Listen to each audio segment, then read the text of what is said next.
ഞാൻ കേട്ടു. ഞാൻ ചെന്ന് നിന്നത് ചിത്രങ്ങളിലൂടെ പടർത്തിയിട്ടുള്ള സാധനം നേരിട്ട് കണ്ട സ്ഥലമാണ്. അപ്പുറത്ത് കൂടി ഉണ്ടെങ്കിൽ ആരെങ്കിലും എൻ്റെ കയ്യിൽ ഒന്ന് മാന്തിയാൽ ഞാൻ അപ്പുറത്തേക്കും കിടക്കും. ആരും എന്നോട് പറഞ്ഞില്ല. ഞാൻ ആ വീട്ടുകാരനോട് അന്വേഷിച്ചു എന്നുള്ളതൊരു യാഥാർത്ഥ്യമാണ്. അദ്ദേഹം അവിടെ കണ്ടില്ല. ഞാൻ നേരത്തെ അവിടുത്തെ 178 കുടുംബത്തിലെ അംഗങ്ങളെ എനിക്ക് നേരിട്ടറിയാവുന്നതും അവർക്ക് എൻ്റെ കൈ പിടിച്ചു വലിക്കാവുന്നതും അവർക്ക് എന്നോട് ചോദ്യം ചോദിക്കാവുന്നതുമായ കാര്യമാണ്.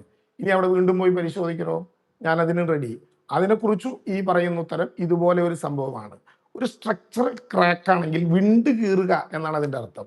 അപ്പോൾ ആളുകൾ അതിൽ എഴുതിയിരിക്കുന്നത് കണ്ടോ? വാർത്തയിൽ കമന്റുകൾ, ഇങ്ങനെ ഒരു വീട്ടിൽ എങ്ങനെ ദുരന്തബാധിതൻ വിശ്വസിച്ച് ജീവിക്കും, അത് പൊളിഞ്ഞു വീണാലോ? അങ്ങനെ ഒരു പേടി അനാവശ്യമായ ആളുകൾക്കിടയിൽ ഉണ്ടാക്കരുത് എന്നുള്ളത് കൊണ്ടാണ് ഞാനത് സ്വയം ബോധ്യപ്പെടാൻ ഒന്ന് തുടച്ചു നോക്കിയത്. അപ്പോൾ ആ പെൻസിൽ മാർക്ക് അങ്ങനെ മാഞ്ഞുപോയി.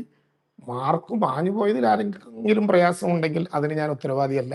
കാരണം അത് പെൻസിൽ കൊണ്ട് വരച്ച മാർക്കായിരുന്നു.